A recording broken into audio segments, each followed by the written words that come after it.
throwing shit at the pilot. Niggas be broken, be sobbing, but still talking shit like they violent. LeBron James, 3-time champion, 3-time finals MVP, 4-time league MVP, one of the greatest players this game has ever laid its eyes on. He's played 1,000+ games of NBA basketball, not counting the playoffs. He's given us moment after moment. Whether they have been good or bad is up to the beholder. But the question is, what is LeBron's greatest game? To be LeBron's greatest game is a pretty amazing feat. This is a guy who's averaged 27.7 rebounds and 7 assists his whole career. A guy who's played in so many big games, who's come back from a 3-1 deficit in the finals, who brought the Cavs its first and only championship. But to answer that question, I point to June 7 of 2012 in Boston, Massachusetts. Game 6 of the Eastern Conference Finals. Before I talk about the game itself, let me give you some backstory. LeBron by 2010 has achieved almost everything a 25-year-old NBA player could ever dream of. Scoring championships, MVPs, first team selections, All-Star Game MVPs, even a finals appearance, a gold medal, Rookie of the Year.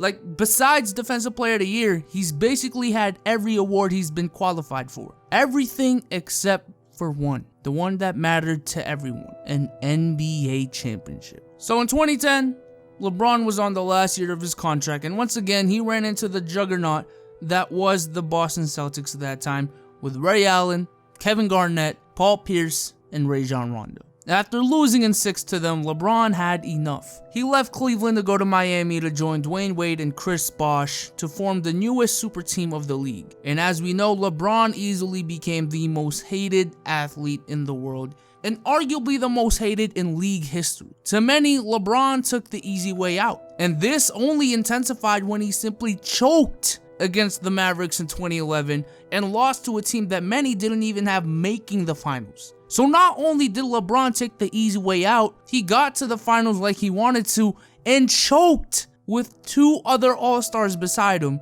and lost to a team that shouldn't have even gotten there. I mean, it seemed like the chosen one, the guy that was supposed to be the next Michael Jordan, that guy couldn't even get a ring. The hate and the pressure multiplied tenfold, and it already increased so much with his decision to leave Cleveland for Miami. So the next year, the Heat went 46-20 in a shortened lockout season, and LeBron won his 3rd MVP. And as the playoffs rolled around, here came the pressure that LeBron had to play with again. 9 years in the league, 3 MVPs, a gold medal, a scoring championship, but no ring to show for it, even after forming a super team. The Heat strolled through the first 2 rounds, beating the Knicks and the Pacers in 5 and 6 respectively. And once again, LeBron James faces his real arch nemesis, the Boston Celtics.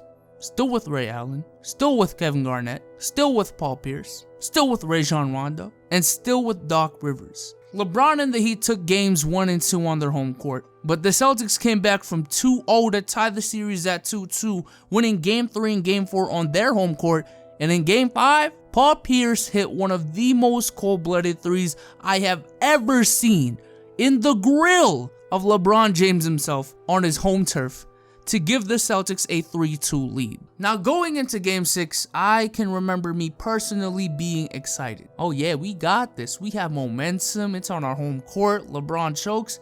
We're going to the finals, baby! Everyone expected the Celtics to close the series off. The last time LeBron James faced this team was the last time he played for the Cleveland Cavaliers. He left for a reason, to win that elusive title and to beat the Boston Celtics. And 2 years later, here we are again. Game 6 in Boston with the Celtics up 3-2.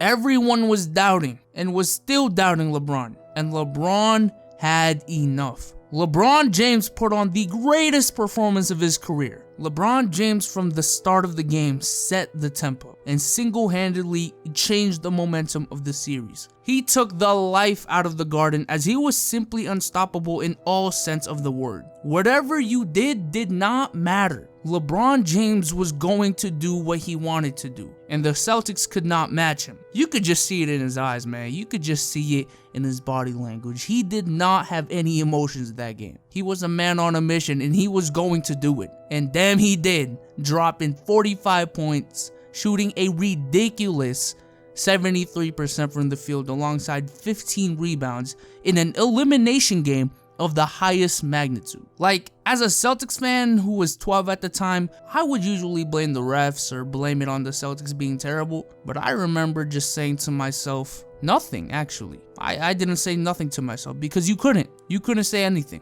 LeBron beat the Celtics fair and square, and there was nothing anyone can say or do about it. Yes, he's had ridiculous games in the past, like the time he scored the Cavs' last 25 points against the Pistons and finished with 48 points, 9 rebounds, and 8 assists in Game 5 of the Eastern Conference Finals. Goddamn, that was an amazing game. But to me, this is the greatest simply because of the fact that it had such a big implication on his legacy. This game was like Jordan getting over the bad boy Pistons. The Celtics were the reason he left Cleveland, and after his biggest choking performance the year before, and all the pressure that he has to win a ring, this felt like the turning point of his career. This was the turning point of LeBron James' career. This was the turning point from LeBron being considered a loser to becoming an undisputable all-time great. After that game, LeBron told the world, I'm done losing, and I am going to win. Now, he lost a couple of times since then, but ever since then, he's become one of the clutchest players in the league, the NBA's undisputable best player,